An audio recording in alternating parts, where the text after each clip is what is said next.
What's up? What's happening? Welcome here to Lacrosse Now. I'm Travis Eldridge. He is Tom Mesh. We got a big show leading into another big weekend of college lacrosse. Bunch of guests to get to today. We've got Connor Shellenberger from Virginia, Lance Madonna, who scored 6 goals in Richmond's win over Towson last weekend, and Jessica Berman, the interim NLL commissioner, all joining us on today's show. So excited. I dropped my pencil. You are fired up. I'm ready to go because we got a new segment. We've got Tom's Top Things. I'm excited. I'm very excited for this. Tom's Top Things is a debut. We got our midweek moment. Fascinating week of lacrosse we've already had. And then we'll have our women's quick picks as well. Games we're watching in the NLL and also. So we've got a full slate of show for you. Let's get right to it with the midweek moment. What was yours this week, Trav? So for me, I'm going to go to the rivalry in Greater Baltimore. Towson and Loyola is always a good one. Yeah. And the Tigers get it done on the road. Towson goes to Loyola and wins. This one, to me, says a lot, I think, about both teams. First, for Loyola, this is a Greyhounds team that didn't look good in the opener against Maryland. It felt like they looked better against Hopkins, in a couple of goal loss against Hopkins, a 1-goal loss to Rutgers at home. It felt like they may be 0-3, but they're going to turn the corner. They're going to find a way to get into the form that we thought they were to begin the year. But this loss does not do it. This was not a good loss for Loyola, and I think instead a good win for Towson. Right. Because the Tigers go on the road, and this is the team I kind of felt like I had seen in the opener against Hopkins, a team that offensively, out of nowhere, after they at times struggled to get to double-digit goals last year, all of a sudden they've played all but one game. They've hit double figures. That was against Virginia, and you're playing one of the top teams in the country. You don't get to 10, but every other game they've gotten to double figures. Kyle Berkeley, 3 more goals. What a revelation he's been in the midfield. When it seems like when he wants to go north and south dodging, there's almost nobody that can stop him. He's been terrific in the midfield, and to me, this is the Tigers team that, as they get into CAA play, I think Towson maybe they don't have the team that can match up with ACC-type athletes, as we saw when they had to face Virginia.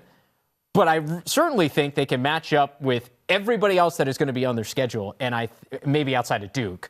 And I think that leads me to think, especially with what we've seen in the CAA so far, maybe Towson is one of the teams to beat in the conference. Yeah, that's where I'm going to get to that in one of my top things in a few moments about the CAA. But you're right. It feels like Towson is a team that is close. It almost feels like they've been close, and they've had some hiccups along the way, but could be a team that gets better as the year goes on. It doesn't peak too early, but sort of figures themselves out with some different pieces and different places, and sometimes that's part of the process for a lot of these groups this year. Well, and I think the most surprising thing is defensively is where they have everything coming back, and defense may be the most question marks. It was a great game for Shane Brennan, by the way. Stopped 60% of the shots he saw against Loyola, but defensively is where they've actually had some hiccups this year. It's the offense that's been showing up in some of these big games. And just like we say for Towson trying to get better, Loyola, a team that brings a lot of different facets of their team back as well. A lot of question marks there, and I'll touch on that more in a moment too. But that was the way they've started this year. I definitely didn't predict that, and now they have conference play to sort of attack as they go forward here. Remember though, that loss to Towson last year, the ugly loss on the road for Loyola, one of the things that turned it around for them. It's true. You never know. Maybe this could be the spark. Let's see. My midweek moments will be all in one place, Syracuse University, because it wasn't a great week for Syracuse lacrosse, and I think you all tie these things back to the goalie situations on both of these teams. In the game yesterday for Syracuse against Army, Bobby Gavin just made 3 saves. Harrison Thompson came in. He made 8 saves, but then the 6-goal run to finish the game, that's just tough against an Army team that, yes, they can be explosive at times, and this game was just ugly to me when I was watching it. Some people might disagree, but it wasn't very pleasing to the eye. A lot of turnovers, some sloppy play. It just wasn't a pretty performance, I don't think, on either part, but Syracuse to lose in that fashion, also not great. They got to figure out the goalie situation. Yeah. Same thing for the Syracuse women. On the other hand, you go up to Northwestern, never easy to win there. I don't think that this was a loss that's really going to define their season. It's not a bad loss. No, but you might have expected better from Syracuse out there in Northwestern, as like we were talking about on Tuesday, as one of those maybe top-tier teams. And it sort of showed us that the top-tier teams at this point are UNC and BC. Syracuse in that second tier on the outside looking in also have to figure out their goalie situation. They've been playing half and half with their goalies. Delaney Schweitzer just made 2 saves. Kimber Hauer made 1 save. So there hasn't been enough from them. All year long, they haven't made a lot of saves. And you're going to go up and down. You're going to score a lot of goals against Northwestern. I understand that. But you have to have somebody in at the end that can make a save when it counts the most. And that was what helped define them at the end of last year with Asa Goldstock. And that's a tough person to replace. No, 100%. At some point, especially if you're going to play the top competition, the women's game, you need somebody who's going to just make a couple of saves they're not supposed to. Yeah. Where, it doesn't have to be, you don't have to make double-digit saves every game, but it's a handful you're stealing away to allow the offense to go back and add on to goals and go on runs. And that just hasn't been the case. On the men's side, to me, this loss, it's a bad loss, not because it's against Army, because I think Army is a pretty good team. They've got a lot of talent. The fact that you're up 12-10 late in the third quarter, and you let Army score 7 of the last 8 goals, and you lose 17-13, that's not good. Yeah, you almost wasted a performance from Jacob Fopp in that, too. He was great. Yeah, he was terrific. You're winning 2/3 of the faceoffs, and you have a 2-goal lead in the second half, and you lose by 4. That is not something that Syracuse lacrosse should have happen. The same thing happened against Virginia. Yeah. Like, you're in the game, you get back within 3, your offense is doing its part, and then it just goes quiet. And to me, that is one of the biggest issues. Second, I mean, this is a Syracuse program that has prided itself on having those runs be theirs in the past. And it just doesn't feel like this year they have it.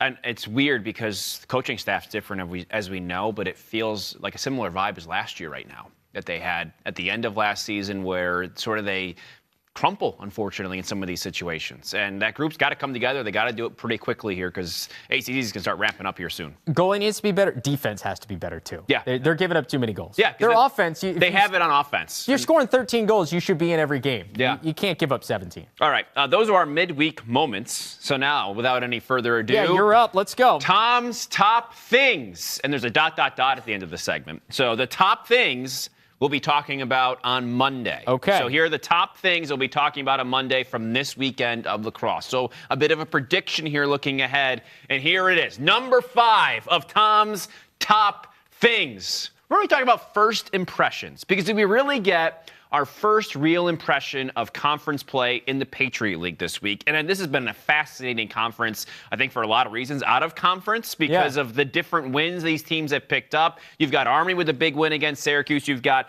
BU at 3-0. Bucknell's 4-0. Army's 4-1 now. Navy's 3-2. So now they start playing each other. A couple of these games. You got Loyola and Lafayette. Loyola, for them, this could be a fresh start immediately and say, okay, we've done what we're doing outside of conference, whatever. If you go out and beat Lafayette, you're 1-0 in the conference. That can do a lot for a lot of reasons. That gets you off to a really good start. Lafayette wins over Drexel, VMI. They had a tough loss to Binghamton, but they have shown sparks. So they could also do the same thing as Loyola here and start and say, okay, we've got some good wins and some confidence there. Loyola, like you said, they had a couple 1-goal losses and then the Towson. Maybe this is their next step to getting ready to go here in conference play. Yeah, conference play for just about everybody in the Patriot League is going to be the only thing that gets them in. Because I think outside of Army, there's nobody else that has a win. I mean, Lehigh was a team that we expected big things out of, but they've tripped up here in the non-conference. Loyola obviously hasn't done anything to bolster a resume in the non-conference. So really what it comes down to is, for everybody, it is a fresh start. And, I mean, that goes without saying in almost every league, but especially here this year. Exactly. Outside of Army, this is it, all right? New season starts this weekend. What do you got? We got Boston University at Colgate, which I find really interesting. Boston U has played really well. Looks good. Big win over UMass, but now you got to go to Hamilton and beat Colgate. Not an easiest thing to do. Colgate's 1-2 this year. And you know what? That's the type at times. It's the type of game in the Patriot League that always gets a team like a BU or a Lehigh because you feel good about yourself in the non-conference, and then all of a sudden you have to go to Colgate on on a cold afternoon, and it's over. The weather shouldn't. It's going to be like mid-40s. So for a March day in upstate New York isn't 70. bad. Yeah. Navy at Lehigh as well. So Lehigh at 1-2, another opportunity for a better first impression in conference play for them. Lehigh that just had that loss 9-5 to Cornell, just a little bit of a head scratcher. And then losses the High Point and Mount St. Mary's for Navy. So they've had an interesting start to their season too. So it just feels like there's a lot of that here. Army, Holy Cross, I think we know what Holy Cross is, rebuilding year for them. Army should skate by. But I think a lot of those matchups are really interesting now that we have conference matchups here and pretty much almost everybody other than Bucknell playing each other this week. It's going to be really interesting how it all shakes out in weekend one. I'm excited for this. All right, number 4. Number 4 of Tom's top things, clarity. I think clarity is something we might get a little bit more of in these two matchups this weekend, Princeton and Georgetown. And because I think we're wondering now, Princeton, some big wins over Monmouth and Bingham to start the season. Eric Peters for them made 19 saves against Maryland in that loss. They were up there. It wasn't ever really a one-goal game or tight, but it was within 2 or 3 the entire time. And you wonder, is Princeton a top 10 team? Can they go out there and beat a team like Georgetown and move themselves into that top tier? That's where I want to learn about Princeton in this matchup. On the other end, we have Georgetown. Is Georgetown in the Maryland-Virginia tier? If they can go out and put up another really great performance against what's looking like a pretty competitive team in Princeton, and Georgetown can go and make another statement, I think you got to put them up there. So I think it's going to be a little bit more clear of what we have out of Georgetown and Princeton with this matchup. See, I would argue here, I think we know exactly who Princeton is. Okay. I think they're a very talented team who's not up to the snuff of Maryland, Georgetown, and Virginia.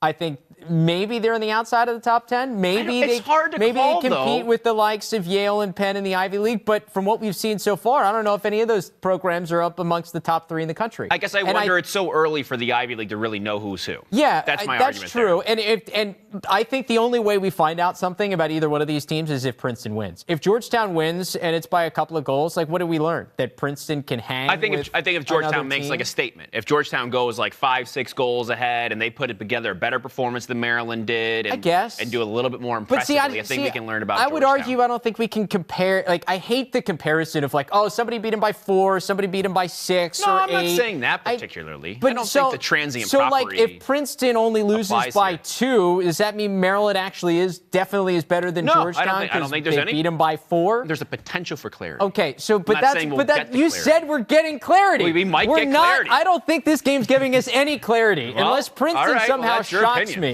Are these Travis's top things or these Tom's top things? No, I'm just going back at you. I don't know if this game would be the one I'd pick. Honestly, I think we're going to learn more from Maryland and Notre Dame than we're going to learn from this one. Because Maryland and Notre Dame, like, Notre Dame can actually show us, are you for real? Or is Maryland that much better than everybody else in the country? I feel like if Maryland goes and beats Notre Dame by 4 or 5 goals, like, you're not going to learn much about either thing. You can say the same thing for that game. No, but we learned that the ACC, maybe outside of Virginia, isn't nearly as good as we thought.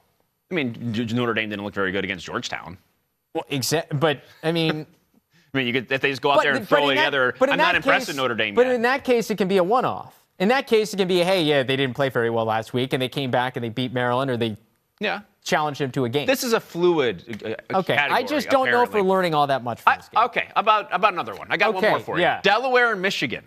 I also don't agree with this. You don't agree with this one? Oh, fine, whatever. Okay, anyway. Go ahead. You give me your reasoning, and I'll give you mine. Michigan hasn't played the toughest schedule in the world this year. And I think everybody knows that. They're 6-0, and they kind of had to grind it out against Marquette. So I'm going not just to these two teams. I'm going to a matchup here. So I'm going to Zawada for Michigan and Owen Grant for Delaware and their back end that they have there. I want to know if Zawada is the real deal. Leads the country in points per game right now. If he goes and shows out against Delaware, who, as we know, have a pretty good defense and have that sort of crux of their defense in Owen Grant, if he goes and does that, I think it's going to provide and say, not only Zawada's for real, but Michigan is too. But I do look at the individual matchup here. I'm not necessarily looking at this game. I really want to find out more about Josh Zawada and see if this kid who comes on like a house of fire, just like this Michigan offense, if they go and do this against Delaware, they haven't really played Michigan a really good defense thus far. So I think that if they can go out and do this time around, then maybe you can put a little bit more to Zawada's name in terms of calling him not one of the best in the country yet, but you can sort of say he's on the track to do so. Okay. So I'm actually going to talk about this game later. So that's a teaser. You make sure to listen to the end of the show.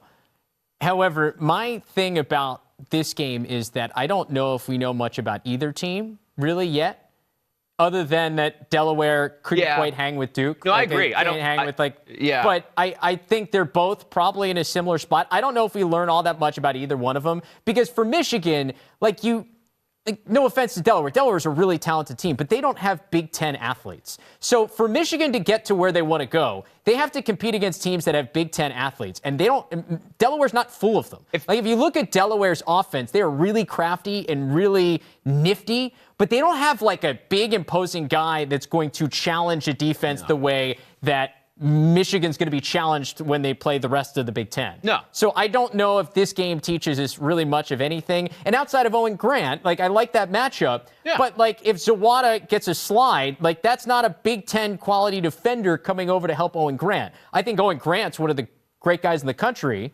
But, like, we've seen it with Kobe Smith. Just because Kobe Smith is good doesn't mean the whole Towson defense is great. I think it'll be important to see how Michigan schemes that up and tries to work themselves around that. And I think that okay, but that would be just a fun matchup to watch. But then you learn anything about Zawada if they just go to other guys? I think you learn more about Zawada and the offense in general and all of that, and see how they will continue to try to put him in the right spots to succeed against whatever kind of defense. If they have one great guy, if they have a core, if they have a philosophy, I think you're going to learn a little bit of something there. I really like this game, but I don't think it's teaching us much about either team. Like, if Delaware wins, I don't think it's a huge surprise. If Michigan wins, I don't think it's a huge surprise. And quite frankly, for either one of these teams, this win doesn't move you anywhere in the rankings. Well, that's why I wasn't talking about the actual rankings of the teams. I don't like your clarity thing. Let's move on from 3. We're going to be talking about New England. Yes, we're going to be talking about New England because it seems like some of these matchups, we're going to be talking about all these matchups because they're all around the same time on Saturday. You got Harvard, Fairfield, UMass, Yale, Bryant, Vermont, and also I didn't even put it there, Brown and Providence play this weekend as well. So you like all of these matchups in New England. So I feel like right around maybe 2 o'clock Eastern time, everyone's like, oh, man, another close game. Oh, it's once again in New England. So we're going to be talking about New England on Saturday. Yes, we will, Travis. Harvard, Fairfield, 1 p.m. Saturday. I think it'd be really intriguing. Both these teams have had kind of a sketchy start to their season. Harvard 1-1, Fairfield 2-2. They last played in March 2020, one of the last games before the pandemic. That was a 15-12 Harvard win. So I think that you have these two teams trying to figure themselves out. And I kind of like this matchup, and I think it's going to be closer than people think, which is going to get a lot of eyes in that direction. Move on to UMass and Yale. You know this better than anybody. These two, when they get together, it can get pretty wild. UMass, that win over the #1 Yale team a couple years ago. 2 years ago now. 2020. This game could be great. 1 p.m. Saturday. The last 6 games they played have been decided by 3 goals or fewer between these two teams. Could be a great game as well. Matt Note in the cage. We know you love him. They had 16 saves against BU in that loss against UMass. Against BU last weekend, so that was wild. And then I love the Bryant-Vermont game. Bryant, Lovigan, McGovern's having a good year. Vermont's only win 16-10 at Penn State. Now, it feels like they've gotten more wins than that, but they haven't. So I think that's really interesting that they haven't been able to be that successful, but should be a fun little battle there, too.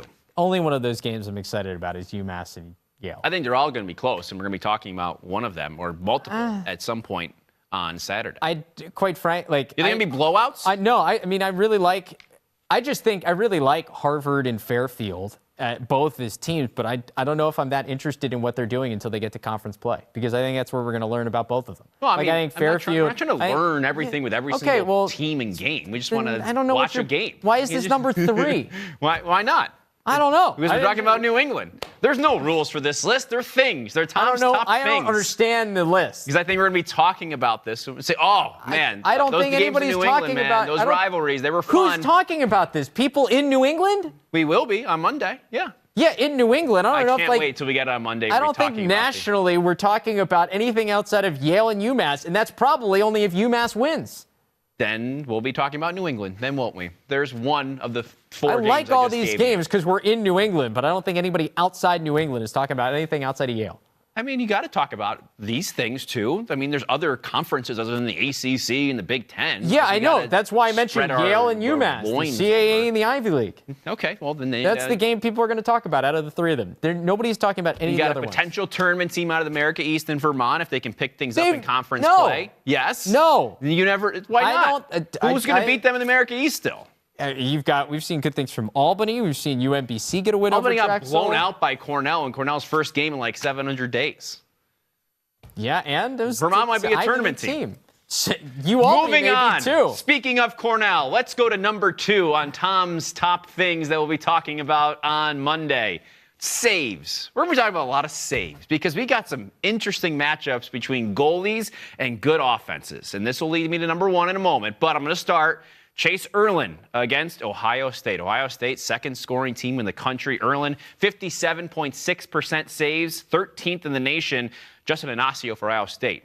Well, he's been unbelievable this year. 77.6% faceoffs. Ohio State's going to have the ball a lot. They're going to be shooting a lot on Erlin. Erlin's going to have to come up big. So you'll be looking and seeing, well, how many, where is he at in this one? And if he can stop Ohio State, then Cornell can get some traction. I'm glad you mentioned a game that's going to matter. Georgetown. That game I think people are going to be talking about on Monday. And their goalie, McElroy.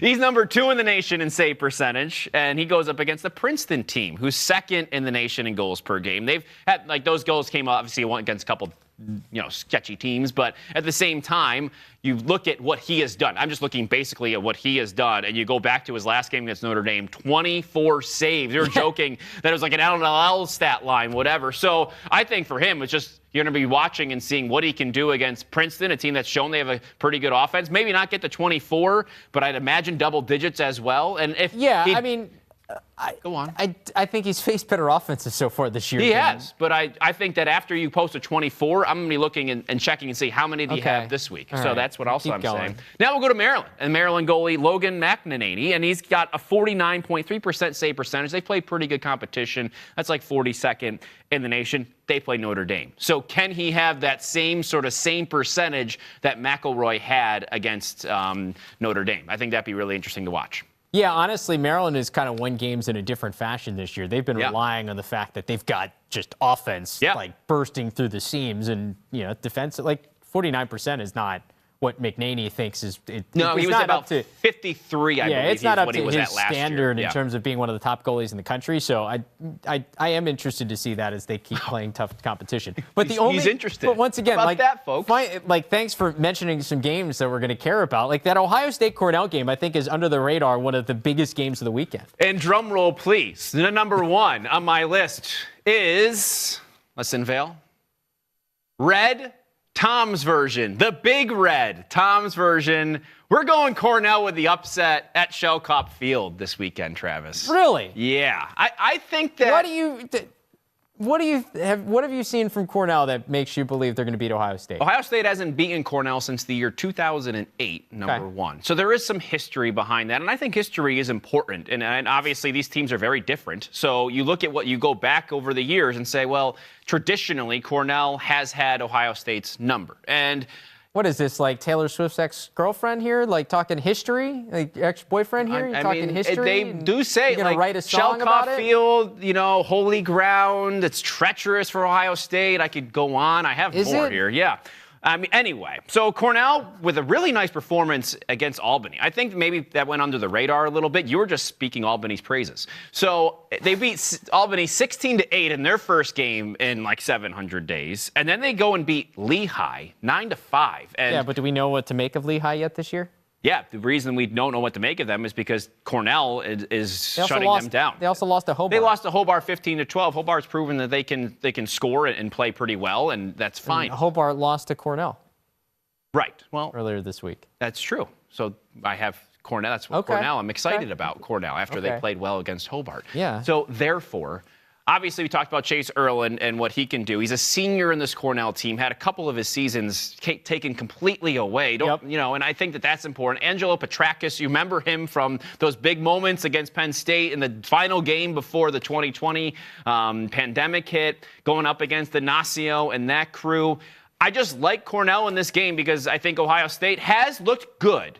And they have. But I don't want to give them too much credit for beating a North Carolina team that doesn't look like the North Carolina maybe they we've got to know. Destroyed them. And at the same time, you have other wins for them that, they put up some big numbers, but now this is really, you're going in. They just beat your New England loves Harvard. They're not my love. Those are just going to be good games. I'm just looking for close games in my New England category. But I think the Big Red win. So mark it down. I will sit here on Monday and tell him he was right. But the Big Red is Tom's version this week, back in my old stomping grounds in Ithaca, New York. All right, Taylor. For the Cornell Big Red. I got Ohio State in that game. Okay. Just so you know. We're not making picks for the men's team, but I've got Ohio State. Cornell will be the better man. I really think that Jack Myers is stepping into his own. I think he's the real deal. I think he's certainly the real deal. And if he puts up like 5 assists in this one, there's no way Ohio State loses. If he puts up 5 assists, there's no. Okay, we'll write that down. And if he does that, then certainly you can be right. All right. I think that Cornell's got a little bit more than people think because you don't know much about them yet. You lose a Donville, and you have to move on from there. But I still like they've got a pretty good attack unit. And they lost Jeff Teed, I know. I think everybody. Doing some good things. I mean, Donville, like people, Yeah, okay. But anyway. I think we're going to remember this all too well. Oh, wow. The 10-minute version or the regular version? The 10-minute version. Oh, it's going to be that That's how painful? long that segment It's was. going to be that long? So those are Tom's top things that we'll be talking about on Monday. What a successful segment it was. I don't think we're going to be talking about too many of those things. I hope so. I can't wait until we are. Let's move on. Why don't we go to a quicker segment here in the college game, and we're going to switch to the women's side of things. Okay? All right. You okay with that? Yeah. Okay. All right. ready. I wasn't sure if you were ready. Yeah, all right. I actually have the first game here, so I'll kick things off. All right. With I'm sick of talking our anyway. NCAA women's quick picks. I'm sick of listening to you talk. We've got JMU at Ohio State.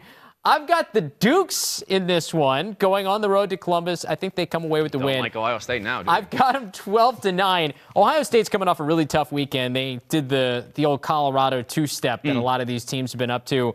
Denver and Colorado, they lost both of those games.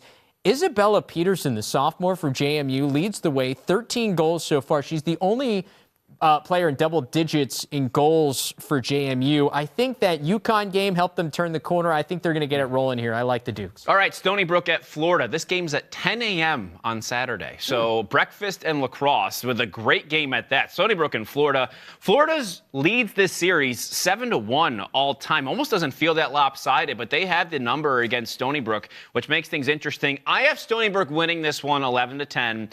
And Joe Spallina's been talking about his depth. He's been talking about his talent, that it's more than he ever has had.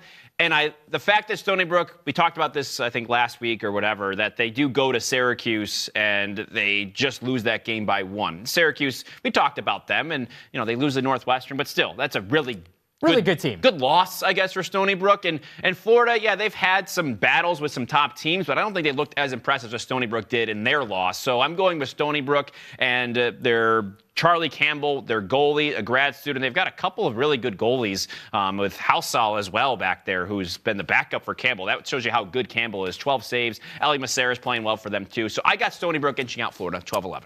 All right, let's go Penn State at Loyola, and this one's all about the Hounds. I got the Greyhounds 15-11. Livy Rosenzweig has been as good as advertised. 9 goals, 4 assists, 13 points so far this year. But for me, the thing that stands out with Loyola in this hot start to the season, they've got 4 players with 5+ goals over the course of 3 games. So not only is it just Livy getting it done, they've had some depth of scoring. I think that's important for them moving forward. All right, I like Loyola quite a bit. I do too. They could make some sort of a run, I feel like, at the end of the year. All right, I got Cornell at Princeton this 1 p.m. Saturday. Princeton has 6 wins in a row this series. They make it 7, 16-11. The final we talk a lot about, their offense and defense. And Sam Fish, 53.3% saves. That's high up there for the women's standards. So she has been playing really well. I don't think Cornell is going to have enough. Maggie Pons has been good for them, 10 points. But Cornell just still trying to work their way back up to the Ivy League after a couple of years off. That Princeton team's on a mission this year. Final season for Chris Saylor. I like them as well. Win at Virginia, and then they beat Temple, who's a good team as well, 14-10. Couple of good wins for the Tigers so far. Let's go U-Albany and Hofstra. Game a little bit more off the radar. This is one I expect to be high scoring. If you know what U-Albany's done lately, expect goals and lots of them. 14+ goals in all 3 games so far, including that dramatic 1-goal loss to Stanford that included a goal that probably shouldn't have counted for the Cardinal. I got U-Albany 16-14 in a shootout.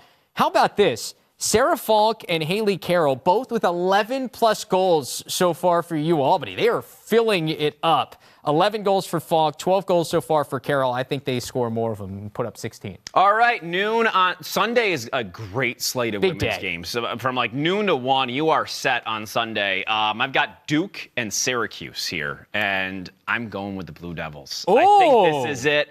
In the Dome. We talked to Kat Berry earlier this week. It seems like a confident squad. They've got a good mix of veterans and underclassmen who've all contributed. You look at that Northwestern loss for Syracuse. I think that tells you a lot about this game, too. Northwestern won the draw 21-14 in that game. When you think Duke, you think draw because of Maddie Jenner. 87 draw controls already this year, 14.5 per game. That's by far the best in the nation. So I think that Duke's going to have the ball enough to get that offense start to cook, start giving those Syracuse goalies some trouble. I like Duke in this one, 17-15, the final. Duke scored 19-plus goals in every game. They aren't going to do it here, but they're going to score and be able to do it, I think, with the amount of possessions they're going to have.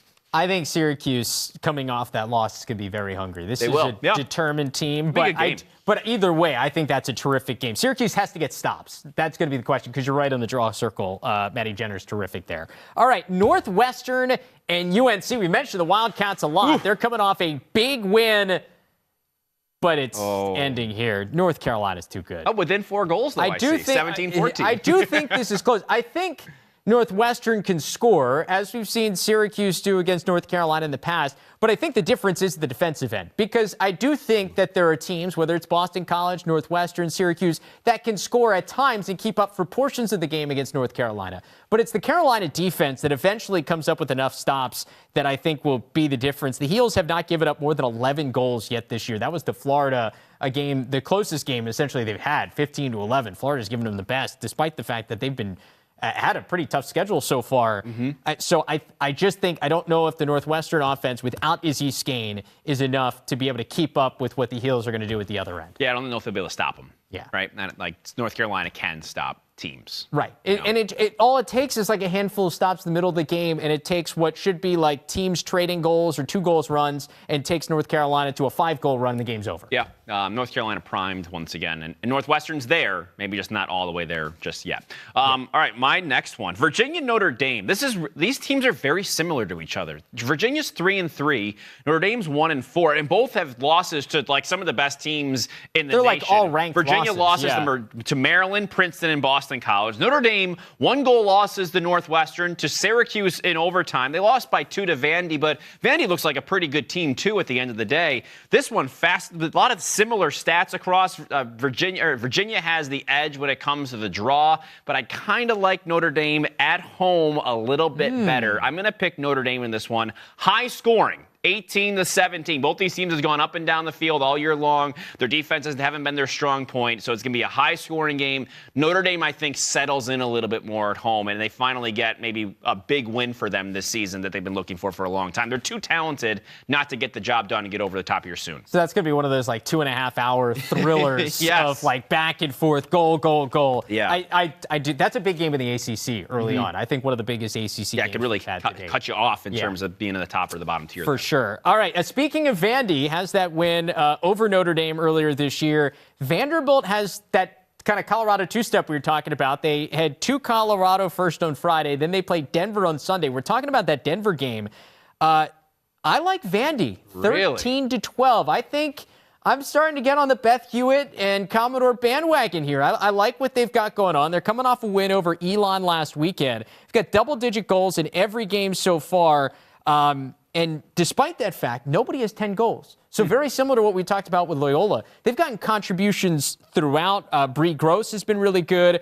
Carly Bucci as well. So I like Vandy in a little bit of an upset here over Denver. I like you repeating Colorado two-step. That should be trademarked. We're going to make T-shirts. Keep saying Colorado two-step. You can have a Colorado logo on one side and then the Denver logo. Hey, I'll tell you what. There could be worse weekends than spending, a day in Denver and then a day out in Boulder. I'm just envisioning like a ballroom, people dancing and like they're doing the Colorado two-step. All right, let's finish this thing up. What you got? I got Drexel and Johns Hopkins, 1 p.m. Sunday. 2 teams at 3-1. Drexel's never beaten Hopkins. I have Hopkins winning this 14-12. Drexel with a rough loss to Navy earlier this week, and there's something about Drexel that you don't want to be their Achilles heel if they want to be successful, and that is turnovers. In that loss to Navy, they had 20 turnovers. They've had at least 18 turnovers in 3 of the games they played. That was a problem down that final stretch of 2021. Yeah, they were winning games. They were turning the ball over a lot.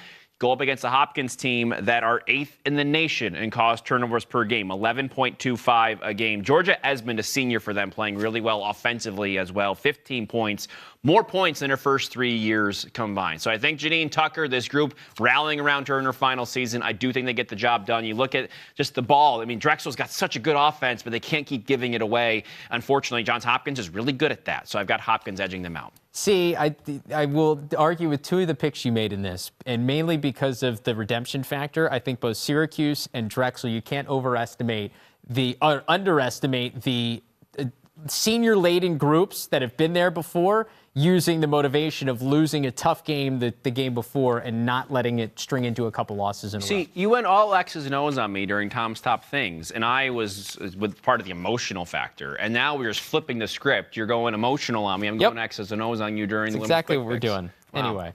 That's fun. We're just going to talk about everything. We've got a whole bunch of guests coming up. Lots to talk about with all 3. First, we got Virginia's Connor Shellenberger. Then we have Lance Madonna coming off that big game, the Richmond sophomore attackman. And then NLL interim commissioner Jessica Berman. So a bunch of guests to get to here. We're going to string all 3 interviews here in a row. So enjoy. And then games we're watching right after that, so stay tuned. So Connor Shellenberger from Virginia is joining us now. Connor, appreciate you taking some time. Big win for you guys last weekend. Just overall feel, despite the fact you're undefeated, you're sitting there at number 2 in some of the national rankings. Like, what's the feel around the locker room with where you guys are at right now?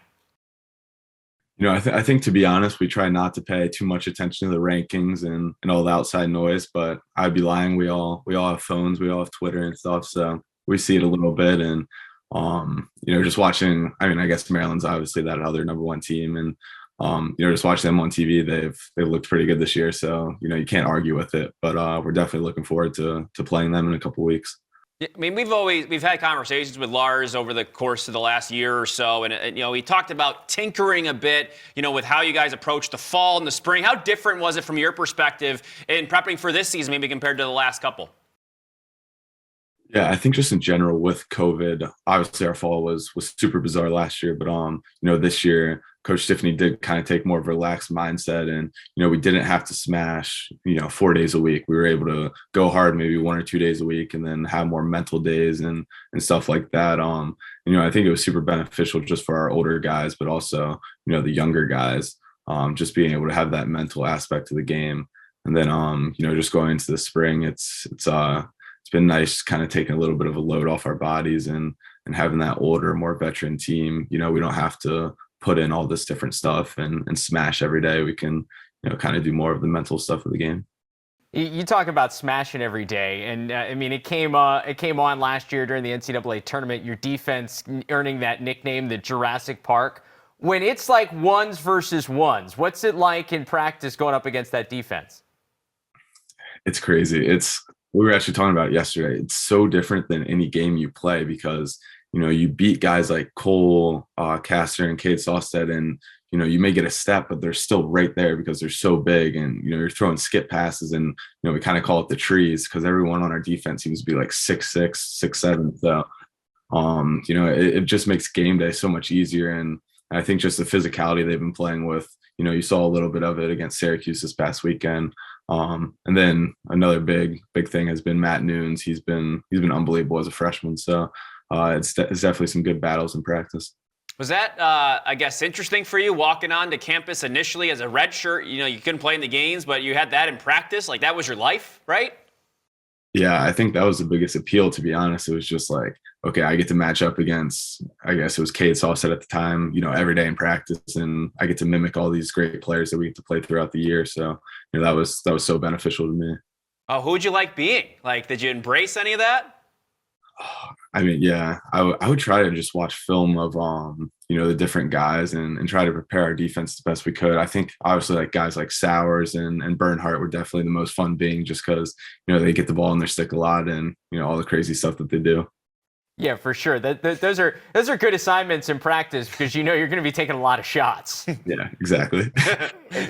Take me back to because this has been documented. Take me back to 2019. You walk on campus and you step on campus in the fall, and it was a transition for you, like everybody. And being as highly regarded as you were coming in, it's tough because there's expectations on you when maybe most other freshmen don't have them right away. What was it like that first year as a freshman walking on campus with some expectations and then the decision to redshirt that year?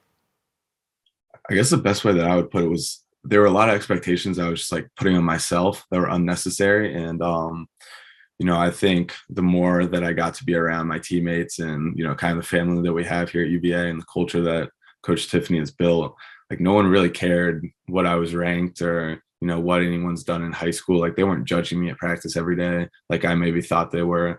It was really just like, what can we do now and how do you fit into this family, on and off the field. So I think a lot of it was just in my own head trying to live up to this idea of what I thought I needed to be. And, a lot of credit to my teammates.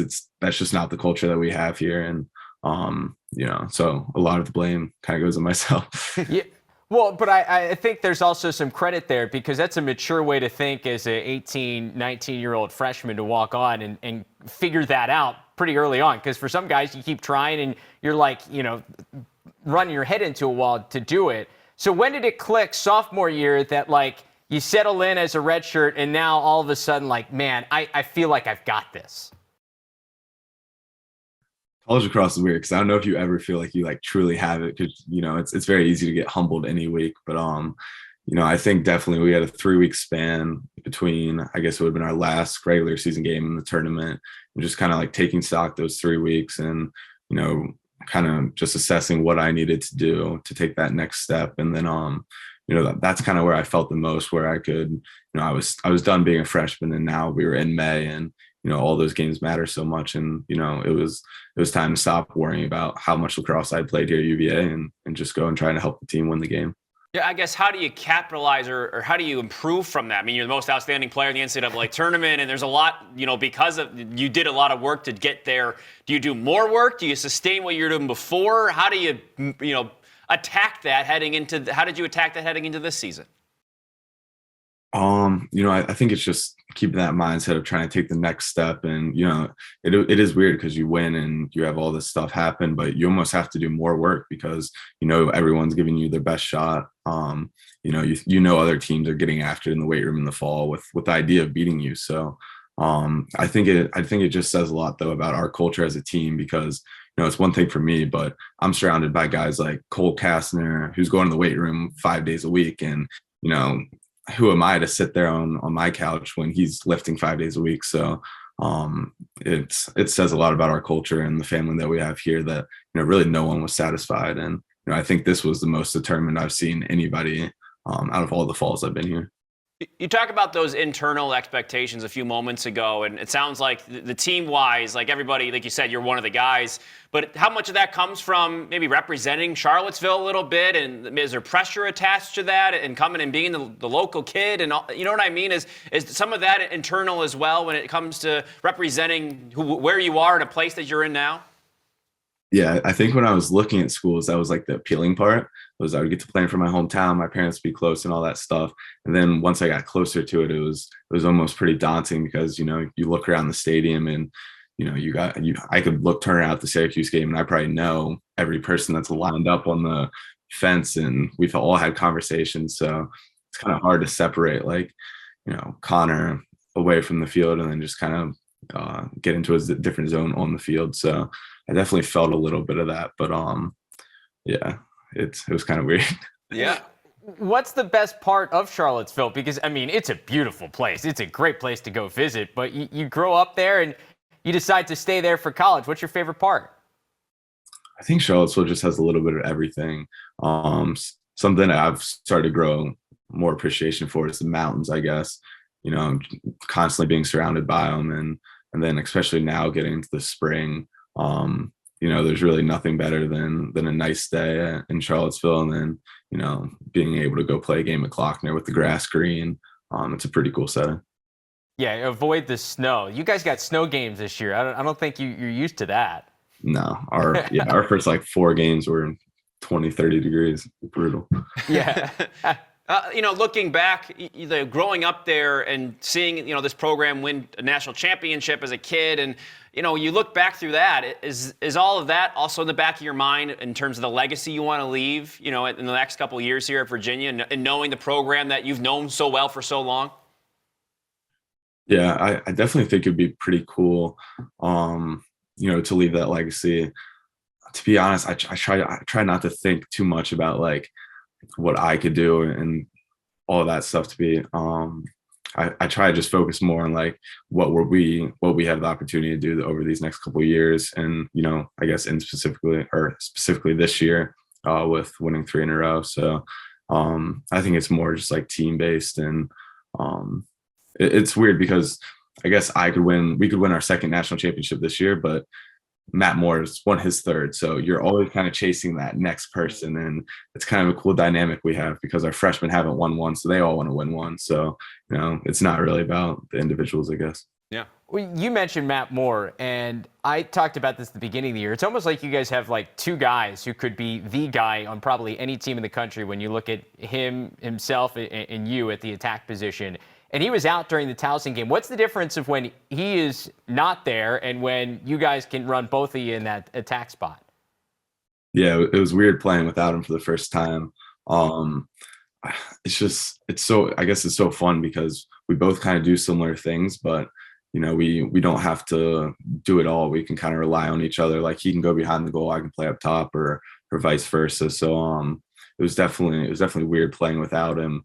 And then just like the leadership aspect that he's brought this year has been super important, not only for me, but for our whole team. And then I would also just throw Griffin Schutz he's been amazing as a freshman. And, he's kind of been stepping into that third guy now that could also kind of do what Matt and I do, which is pretty crazy for how young he is. So he's been a super, super big help as well. And he's a big guy, like a big fresh, like you don't see, there's not many freshmen that look like that, right? No, like the first day in the weight room, everyone's looking around like, okay, what's going on here? Yeah. Him and P.D. LaSalle and Grayson Saladay's rack is a little different than ours. Okay. Yeah, for sure. I want to ask you about Lars Tiffany. Every time we get to talk to him, every time you hear him at a press conference, it feels like you learn something that's not about lacrosse in terms of humanity and emotion of a man. I think is also what always has brought me to a lot of realizations of my own. What has he taught you about all of that, maybe off the field? Is there something you've learned about yourself from Lars in the last couple of years that maybe about humanity or emotions that maybe you're like, oh, like that really strikes a chord with me? Yeah, he shares a lot of that stuff with the team, but just having those one-on-one conversations with him and kind of seeing his perspective and kind of how aware he is of not only himself but everything that's going on around him. It's been pretty cool to get to know him because you kind of see him as the figure when you're getting recruited, but then to be on the team and get to have those like deep conversations with him. I can't say enough about him, and just I guess like the perspective that he's been able to share with me, it's pretty eye-opening. Yeah, I mean, when you have a one-on-one conversation in his office, like, does it go on for 2 hours? Because I'm pretty sure I don't think I've had a conversation shorter than about 35 minutes with him. Yeah, they definitely tend to go on and on. Have you had a favorite book? When the team reads the book every year? God, we read a lot of good ones. We're reading what 11 Rings right now, by Phil Jackson, but Coach Stargia's book was pretty good as well, just because Coach Tiffany obviously still has a pretty good relationship with him, and he's still been around our program a bunch, so kind of getting his insights in person, but then also reading the stories in the book, that was pretty cool. Well, Connor, it's been fun to watch you kick off the start to this year hot. We look forward to watching here down the stretch. Good luck, and we'll catch up again sometime soon. Awesome, I appreciate it. Thank you guys for having me. Yeah, thank you, Connor. So Richmond's Lance Madonna joins us now. Lance, thanks for joining us today. And obviously, you guys have had a couple good games recently, but we got to talk about the Towson game to start, right? Was that the craziest game you've ever played in your career? Yeah, it was definitely one of the most interesting. That's what we were all saying after the game. It was just nuts. Yeah, momentum swings left and right. It was nuts. You came in last year, you had 8 goals. You had 6 in that game alone. What kind of zone were you in? I don't know. I wasn't in like a particular zone. I just think we were just taking what Towson gave us, and we knew they weren't going to really slide. So coach just said, just take your matchup, and that's kind of how it went. Have you ever played a triple overtime game before? I don't think so. No, that's probably fun. And after the game, I didn't even realize it went to 3. I think we were all just kind of in the zone, just hoping to, I don't know, get it over with. Right. At that point, just get one in the back of the net. And you did it, right? Have you had a game-winning goal before? Like a walk-off like that? Like in your life? No, I don't think so, no. Wow. So you score 6 against Towson. What's the best scoring game of your career? Go back, high school, club, like how many have you put in? Probably high school, like 8 or something, but that was definitely cooler in college to put up 6. That's fair. Do you remember what high school game? No. That's okay. Yeah, that's fine. What's it say about the group? To be able to go out and go through those ups and downs, and you've probably known about that, about the team, but to go out there and do it in a game like that, what's it say about the group you have together this year to win a game like that? Yeah, I think our group is just super close. I mean, everyone was saying after we were down 9-1 that we never really – it happened so fast. We're just like – we kept saying, like, we got this. Coach was saying just pick up every ground ball and just hustle. And we were just going at it one goal at a time. And every time we scored, us 6 guys just came in the huddle and we were like, we can do this. Just every possession we have to take advantage of it. Where did that belief come from? That's a lot of belief there in a tough situation. I think coach talked a lot in the huddle about like adversity and how, I mean, we deal with adversity all the time. So he's just like, this is just another time where we're going to have to deal with it. And yeah, I mean, everyone was just in it together. No one cared who was scoring the goals, who was getting the assists. So that I think was the best part. For you as a sophomore, how different has this year felt? Obviously, last year being a freshman year, the COVID situation, like how much different has this year been compared to what you experienced in your first year on campus? Yeah, I mean, it's night and day and everyday life is different, but from an academic, like social, lacrosse, everything has been a lot different. What's been the biggest thing you feel like has maybe helped you kind of get into a rhythm here as a sophomore? I think just like, I mean, we had a lot of seniors last year that were really good and just really helpful in like developing us as younger kids. But I mean, we lost those guys, and just talking to coach and talking to my teammates, like having to step up like vocally sometimes in practice, and then just like filling into some roles. Playing with a guy like Ryan Lanchbury, one of the bigger names, in lacrosse, drafted in the NLL really high. What's it like sort of tapping into his brain and playing alongside him? Yeah, I mean, it's awesome playing with guys like Ryan and Dalton. I mean, you can just watch them in practice every day and learn so much. And I have really good friendships with them too. So, I mean, it's just awesome. What's the weather difference between Richmond and Syracuse, especially this time of year? It's got to be like a 40-degree difference right now. Could you have stayed up north to play lacrosse, or did you have to get out of the snow? I mean, I definitely could have, but I do like the decision to be down here right now. And practice will be at like 3:00 today, and it'll be like 65. So, your brother is at Hobart right now, Derek, right? Yeah. So he chose to stay up north. I mean, how different are you two? Yeah, they got the bubble though, so I don't know how often they use it though. What was it like growing up playing alongside another, obviously great for your family, have 2 guys in Division I. I mean, and that had to be pretty cool, I'd imagine. Yeah, I mean, alongside like my teammates here, I mean, I've also learned so much from him. He's been super productive for Hobart. So just like, I mean, talking to him after the games, I mean, training with him over the summer and just like simple conversations, he's been very helpful as well.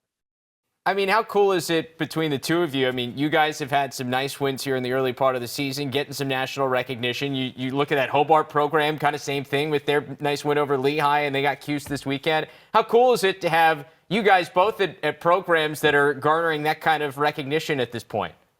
Yeah, it's awesome. And it's also like, it's awesome to watch him play. I mean, we watched the Cornell game, I think, after our game on Tuesday, and it's just just fun to have a brother you can watch. And yeah.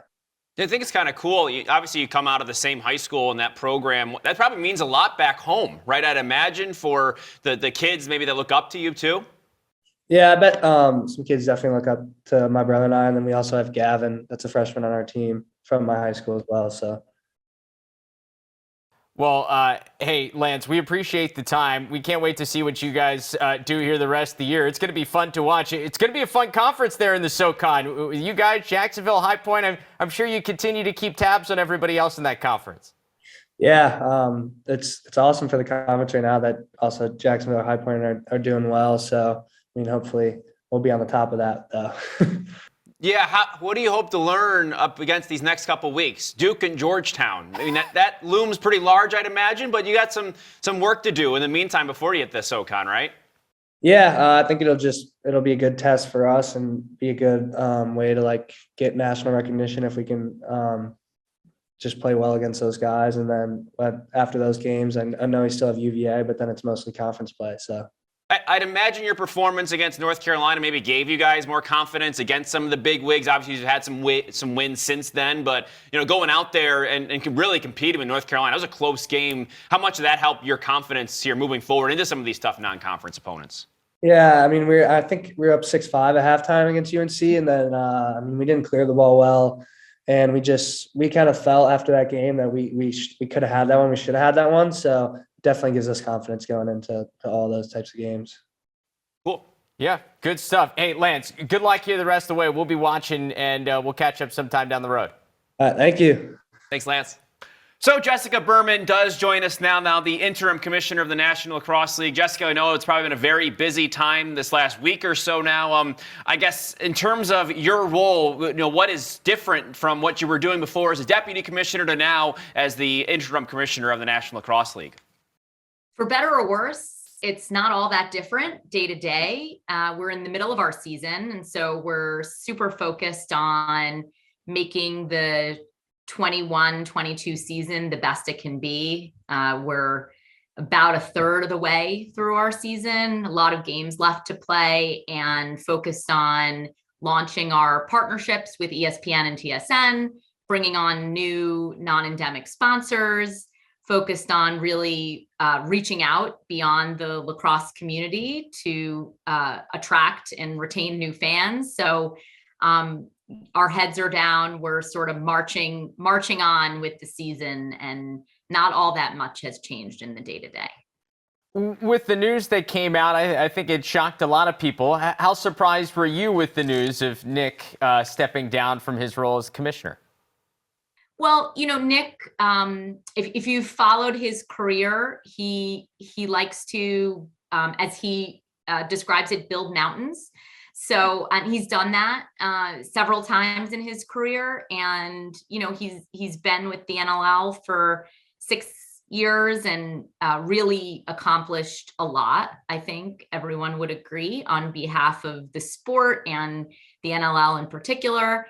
And he just got to a point where he was ready to start to build his next mountain. And we've been having internal conversations with him about that for a little while. So definitely what didn't come as a surprise. I know from the outside looking in, it probably came as a surprise and was a bit of a shock, but it was in the works, I would say, for a little while. And he and the board really hired an outstanding executive team internally, way beyond me, to lead the league. And so, the league was prepared to move forward. And there's a lot of really great people at this league who make it what it is today. Obviously, Nick was a huge presence and a huge leader, and he hasn't gone anywhere. He's still advising and working with us. But the league is prepared to move forward.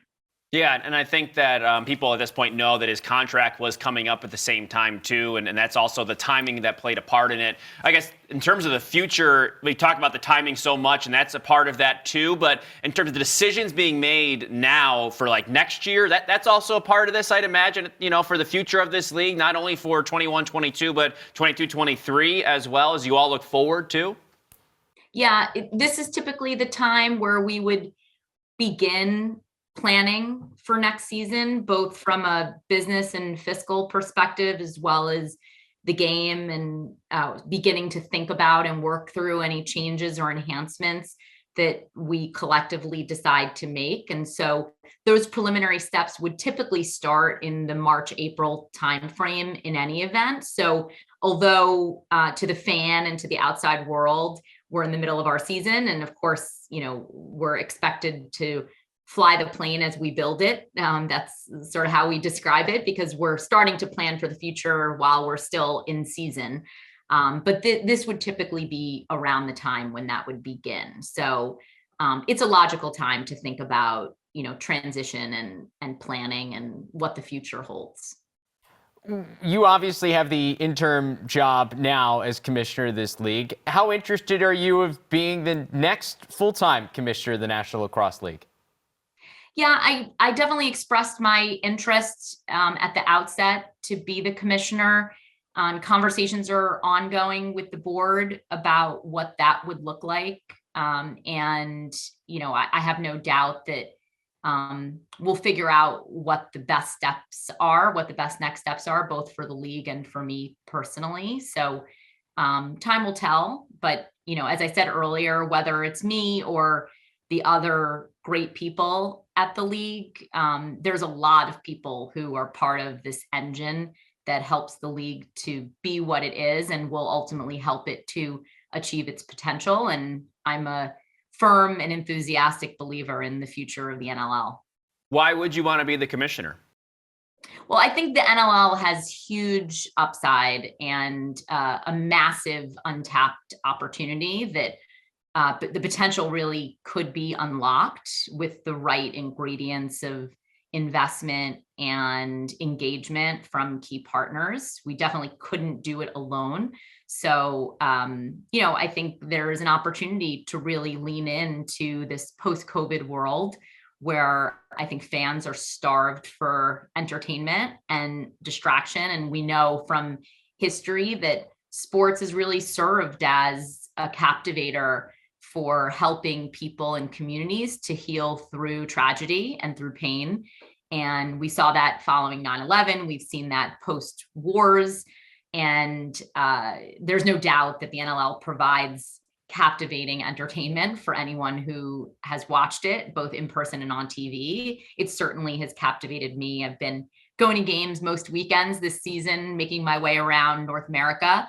And it's super fun. There's no doubt about it. We actually just ran a statistic for a board meeting that we have tomorrow that almost a third, actually a little more than a third of our games have ended in a 1-goal differential, which is just remarkable. I mean, I sort of felt like anecdotally it's going to be, 10, 20%, but it was over 35% of our games. And, I just feel like every weekend it's like, oh my God, another 1-goal game. It went into overtime, or huge lead changes. So it's, the combination of the come for the party, stay for the game environment, which captivates millennials and Gen Zs, with the fact that it's outstanding lacrosse with the best athletes who are so unbelievably talented at what they do, and is the reason that we find ourselves now 1/3 of the way through the season with, I believe it's been 10 Sports Center top 10 appearances this year, because it's like unbelievable what they can do. I mean, even my kids who were introduced to the NLL through me and my role, all their friends are now like, watching, following, consuming the clips because it's captivating. Yeah, I mean, we try to guess every week what's going to happen on the weekend, and we are always wrong. So it shows you just how good the league has been and how unpredictable it is. That's good for business. It is good. It's great. And, ultimately people want to be entertained, and sports is a form of entertainment. So that was always one of the things that attracted me to the NLL, which is that, it's a sport that doesn't take itself too seriously, if that makes sense. So sort of get that people are coming because they want to be entertained. That seems like a pretty simple concept, but it isn't universally held across sports. So Yes, we get it. Like wins and losses matter. But at the end of the day, the thing that matters is that the consumer, or in this case, the fan, comes and has a good time. And I think that, that's really exemplified in the NLL. So under Nick, obviously this league has gone to all different new heights. There's been expansion that has happened almost on a yearly basis. Obviously, two different television deals, including the one now that you talked about with ESPN and TSN, that has seemed to really been a success especially amongst the lacrosse community and people watching games and being exposed to the game. What's next in the vision for this league after we've hit what seems like it's so many different milestones over the last couple of years? I mean, I think we have to finish out the deliverables of the 5 strategic priorities that Nick set when he joined in 2016. We got to drive viewership. Now that we have these great television contracts, people need to watch. We need to show and demonstrate to our media partners that we have an engaged and avid fan base who want to watch our games live. Super important. And this is the first year of a 3-year deal. So over delivering on those expectations is a key priority. We, as a league, had set a goal of getting to 16 teams by 2023. We're obviously at 15 with Vegas coming in next year. So we, based on our business plan, have another team to sell, and those conversations are really active right now. So we're finishing out that key priority. And then it's really just, and obviously COVID has had a huge impact on this, but getting people back in the arena. At the end of the day, this business at our stage of growth as a challenger property is really dependent on people attending games. And we got to get people back in the arenas. It's starting to happen, I will say. And as of this weekend, I believe it's the case. I have a couple of unread emails, but I think we have no more restrictions in place across the league, which is just massive opportunity for us for the first time. Again, as I was just preparing for our board meeting, so I actually have more data than I might otherwise. Of the games that we've had this season, which I believe was just about 60, more than 10 of them either had no fans or limited fans. So it's a lot. I mean, and those were in really important markets too. You're talking about most of our Canadian markets where we have really strong fan bases. So, I think this will be sort of the next stage of our return. Obviously, we came back in December after not playing for, I think it was 635 days. And now, this is like the 2.0 of our return. And with restrictions lifted, I think we'll be able to really hit our stride as we conclude the 21-22 season. You mentioned expansion and getting to 16 teams, and there have been some talk that Nick was really high on, like getting to 30 in a very short amount of time. Where are you on that, getting beyond that 16 in the future? Yeah, I think having lived it at the NHL, I think, the league is going to be exercising some discretion about how quickly we expand. It's not to say that any definitive decision has been made, but I think there's an opportunity, particularly in light of COVID, to continue to assess and make sure that our teams are outperforming expectations and that we have the strongest possible case for expansion as we're negotiating with prospective owners, markets, and arenas. We want to have leverage in those discussions. And so there is a lot of built up demand, which, might help tip the scales to expanding beyond Team 16. But we'll continue to evaluate that in real time. And, I think just take it step by step. Yeah, I think that's the way to go. I had one more for you, Jessica, and you see this, and of course, when you came on the scene in terms of being a woman in this spot, it's so important and so impactful, and we just had Elizabeth Benn with the Mets hired as the director of Major League Operations there. And for you, how do you measure progress in being one of these trailblazers and getting, your voices heard as women in these spots in sport? Yeah, I think, appreciate the question. There's so many women now in senior roles around our industry that although I was the first in this particular role in a men's sport, I now feel confident in saying that there's a plethora of women, qualified women, who are working at senior levels in the industry, which is fantastic. And I think there has been huge advances in us connecting with one another so that we know that each other exists. I'm on now several senior executive women leadership boards, and those groups meet monthly. I think as men had previously, perhaps on the golf course or in other places, to know that we're not the only ones. Like, we each now know that we're out there and supporting each other, really actively dispelling the notion that, women aren't supporting women, and we are 100% supporting each other and really helping each other to build capacity and make sure that as we hear about opportunities, we're passing them along to each other so that we can bring new voices to the table. And when there are open positions, present a diverse slate of candidates so that people in hiring positions can really have the opportunity to meet different types of people who might be able to bring a different perspective. That's really what diversity is about. Not really about the sake of diversity, but really being intentional about surrounding yourself with different perspectives, which tends to mean people from different types of backgrounds, but not always, right? I've been in a group of men where each of them have a different perspective. They come from different backgrounds. They are from, rural or urban areas, or different types of upbringings, or different types of education. And so I think the new wave of the future is to really think about the intersectionality and how multidimensional diversity is, and really reframing how we think about it so that we're being intentional about surrounding ourselves with people who bring different perspectives so we can get to the best possible decision. Well, Jessica, I know you guys have a lot going on at this point of the year, especially with Nick stepping down. So we appreciate you taking some time with us. Good luck as you guys close out this season, and good luck for you moving forward. We'll talk again soon. Thanks so much for having me. Thank you, Jessica. Appreciate the time. Of course. Thank you.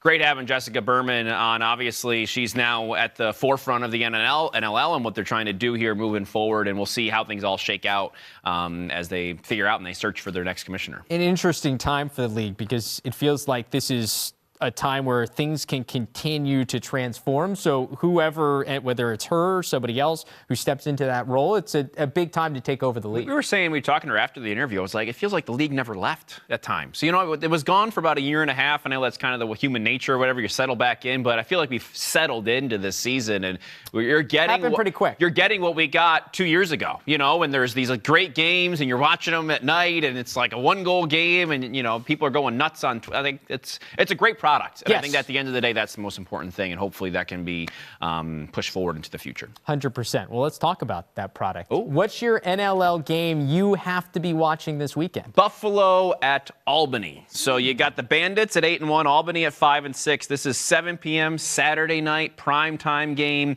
They met back on February 18th, a 13-8 Bandits win, but Albany's been a lot more fun as of late. They've been playing better lacrosse. Joe Ressa-Terrets leads the league in points right now, so that is fun to see. And then you've got Buffalo, and they've got so many exciting players, but Dehoga Nanticoke, if you haven't seen him play yet this year, he has been fantastic. He's made a lot of highlight reel goals, and for a guy that his college career didn't pan out the way we thought, he's starting to make his name for himself professionally, as we thought he would, but now he's getting maybe some of that back, a little bit of redemption going on there too.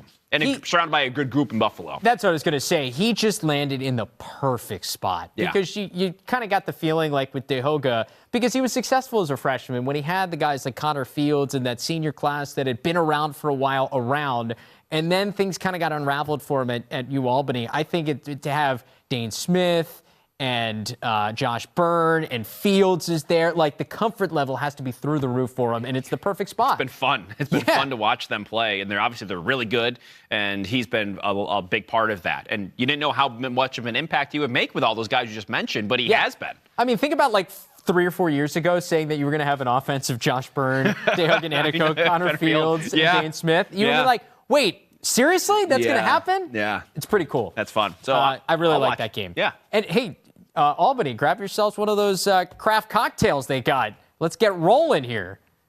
Sure. Yeah, anyway. I've got New York and Toronto. This game in Toronto because last weekend in New York, the Riptide did what we didn't think they were going to do. Yeah, that was the game I was watching last week. And T. Schreiber lived up to the hype. So the thing that in that game we learned what it can look like if things are good for the Riptide. Because with Jeff Teat and Callum Crawford, when they're good, you get the feeling like that and Crawford toward the end of his career and Teat obviously in the beginning, but you have two guys who at times, I think throughout their careers, have been or will be some of the best scorers in the league. And you've got them both in the same roster. And so when it's good with those guys and they can fill in some of the other holes, this team can compete with anybody in the entire league, as we've seen. Because Toronto was playing like one of the best teams in the league entering that game. So I'm interested to see, does it travel now north of the border? Can the Riptide do what they did last weekend and string a couple in a row? Because that's what happens when you're a new team trying to gel together. Like, you can do a one-off. Can you start to get a couple in a row together? Tom Schreiber in that loss was terrific. He is playing like one of the best players in the world. The guy that we saw a couple years ago felt like he kind of almost lost some luster because we haven't seen him play indoors in a while, and he was playing in the PLL, and obviously there's a gazillion storylines there that they put out there. Tom Schreiber, in my estimation, still might be the best lacrosse player in the world. I think you're right. You're He's right. just reminding everybody. I think there's been a lot of noise outside of that, but then at the end of the day, he's so consistent and he's so reliable. It's like, oh yeah, like same story as it was 2-3 years ago. It's Schreiber once again. Like, you're right, dude. I think that he's been overshadowed for reasons unknown. I mean, because he's quiet. You know, dude got married, had a baby, and he's still, without the pandemic and everything, is still just cruising like the best player in the world. He's like the Tim Duncan of lacrosse. Tim Duncan went about his way and did his thing. And comparison. No frills, just did his work, and he's a Hall of Famer. And you know what? Tim Duncan was one of my favorite players growing up. Wake Forest, baby. Yeah. Go Deeks. There we go. All right. College game. What are you watching? College game. All right. So since we didn't mention it earlier, and I don't think that's just why we're waiting to, Penn and Penn State and Charlotte. I think the intrigue behind this game is going to be a top-notch, one of the most anticipated games of the weekend. Penn State just beating Yale. All of a sudden, they look like the Penn State of old, maybe. I don't know. And then you've got Penn, a team that beat Duke in overtime. There's a lot of unknown, I feel like, in this one that makes it really intriguing because Penn coming off 2 years without playing or whatever it is. Then they go out and beat Duke after competing with Georgetown a bit. That was kind of an ugly game against Georgetown. First time we saw Penn in a long time. How good are they going to look against Penn State is my question. And a team in Penn State riding high off a win over Yale, how real is Penn State? So there's a lot of questions, I think, that could be answered in this one. But at the same time, I think it'll be really competitive, too. It's going to be a good game on both sides. And maybe this is because, like, we haven't had a real full college lacrosse season with everybody playing in a while. But it feels like it's later than usual to still feel like we're trying to figure out who all these teams are. Like, I feel like normally you kind of at least can guess and have a feel. Like, I have no idea who Penn State is. Like, I didn't, in a million years after what we saw from them the first couple of weeks of the season, in no way did I think they were going to beat Yale, and all of a sudden they do that. Alaric Fayok was a huge part of that game. 21 saves. Can he do anything close to that? We had him on the show earlier this week. He admitted he was in a zone unlike he's ever seen before. And so if you want to listen to that, that's a great interview, by the way. So listen back to that. But I think he's a big difference maker. And they've got a lot of young guys on offense. They didn't score a lot against Yale. So I do think they're going to have to score more against Penn this weekend than they did last weekend against Yale if they want to win. Yeah, and I think at the end of the day, you always have to trust the coach. And I think that I trust Coach Tambroni quite a bit with the culture he's instilled there that, yeah, they struggled last year, 3-9, I think is what they went. The Big Ten. They struggled. It was the Big Ten schedule, such a weird year for a lot. I mean, everyone we've talked to this year is all like, oh, it's finally back to normal. Not last year when we were playing games. This year it almost feels like things are back to normal. So those regular occurrences on a daily basis that you get to do and establish that culture and continue that, on top of the fact that I think Jeff Tambroni's established a culture at Penn State. And yeah, that 1 year is an aberration. That's not something that lasts for 2-3 years over the course of like a senior class that's going to go in and struggle. I trust that at Penn State more than anything else. And they might not win this game, but I feel like they're going to be a competitive team. They're not going to fall that far behind like they did last year. By the way, this game at the new refurbished stadium that the Charlotte Hounds used to play in Major League Lacrosse, and it looks beautiful. So if you're anywhere near the Carolinas and you get to this game, go, because it looks like it's going to be a terrific day of lacrosse. Yeah, can't wait. Have fun. How about yours? I am going to a game that we talked about earlier, and it's Delaware at Michigan. And it's for a different reason, but it does include Josh Sawada. Because a game that we're going to learn nothing about, according to you earlier in the program. Doesn't mean I can't be excited about the game. I just don't think the result matters all that much long term. All right. Anyway, so why are you watching this game? Tell us. Because we have two of the great shooters in the game right now doing battle. You've got Culver versus the Hill Academy. These guys matched up when they were coming up through high school at two of the prestigious high school programs. One end, you got Delaware's Michael Robinson. He's got 15 goals so far this year, 6 assists for 21 points.